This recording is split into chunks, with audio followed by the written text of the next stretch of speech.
কিছু ফোন থাকে যেগুলো সময়ের আগে জন্মায়, আর কিছু ফোন সময়কে থামিয়ে দিতে আসে। আজকে যে ফোনটা নিয়ে বলবো ওটা কি সত্যি 35,000 টাকায় পাওয়া যায়? রেডমি নোট 15 প্রো ম্যাক্স সিরিজের মাথায় উঠে বসা গল্প। ডিজাইন শুধু দেখার জন্য না, অনুভব করার জন্য। এটা ফোন না, যেন হাতের মুঠোয় এক টুকরো প্রিমিয়াম অনুভব। হাই ডেফিনিশিং স্ক্রিন, চোখ জুড়িয়ে যাওয়া কার্ভ, পিছন থেকে ঝিলমিল, সামনে থেকে ফিনিশড পারফেকশন। এই ফোনটা দেখলে আপনি নিজেই বলবেন এটা ফোন না, স্টেটমেন্ট।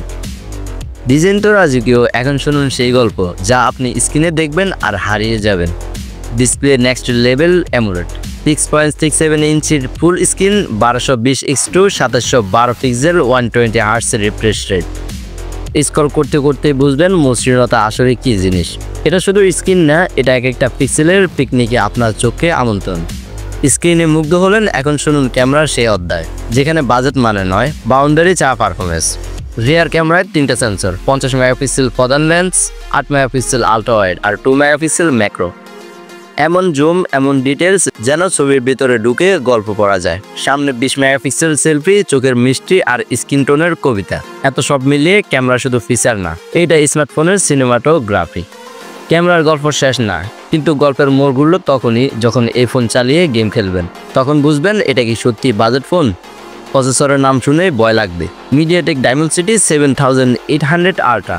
গেম, মাল্টিটাস্কিং, এডিট সবকিছু এক কথায় ফ্লাইং মোড। অ্যান্ড্রয়েড 14 এর স্মার্টনেস আর 8GB র্যামের রামধনু। এটা পারফরমেন্স না, এটা ফোনের ভিতরে একটা জেড ইঞ্জিন। এত পাওয়ার মানে নিশ্চয়ই ব্যাটারি দ্রুত শেষ হয় না ভাই। এখন আসি সেই অংশে যেটা শুনলে আপনি চার্জারও ভুলে যাবেন। ব্যাটারি এক চার্জ একটা দিন আর মন ভালো। 5500 mAh ব্যাটারি, সকাল থেকে রাত নয়, রাত থেকে সকাল পর্যন্ত টানা ব্যবহার। 45 ওয়াট ফাস্ট চার্জিং, যেন ফোনটাকে বলে তুমি বিশ্রাম নাও, আমি তো অলরেডি ফুল চার্জ। চার্জারের দিকে না তাকিয়ে আপনি দিন পার করবেন। এখন কথা একটাই, এত কিছু দিয়ে দাম কত? আর এমন দামটা শুনলে হয়তো বলবেন Xiaomi এটা কেমনি করলো। দাম ও কনক্লুশন, বাজেটের সীমা ছাপানো রাজা। 35,000 টাকার ভিতরে এমন ফিচার, এক কথায় বাজেট ফোনের রাজা আবার ফিরে এসেছে, এবার আরেক রূপে। যে কিনে সে ফিরে না, যে দেখে সে ভাবে। গেমার, স্টুডেন্ট, বিজনেস ইউজার, আজিরা পাবলিক, এই ফোন সবার জন্য একটা জবাব। তুমি যা ভাবতেছো তার থেকেও বেশি অফার করে এই ডিভাইসটা।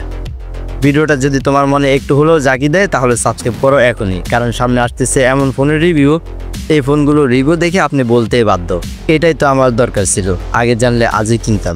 কিন্তু এখন প্রশ্ন, রেডমি নোট 14 4G কি সত্যি 22,000-এ ভালো একটা ফোন?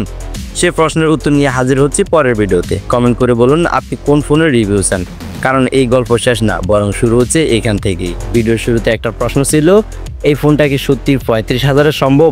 এখন আপনার কাছে প্রশ্ন করছি, এত কিছু দিয়ে যদি এটাকে বাজেট ফোন বলেন, তাহলে প্রিমিয়াম ফোন কাকে বলবেন?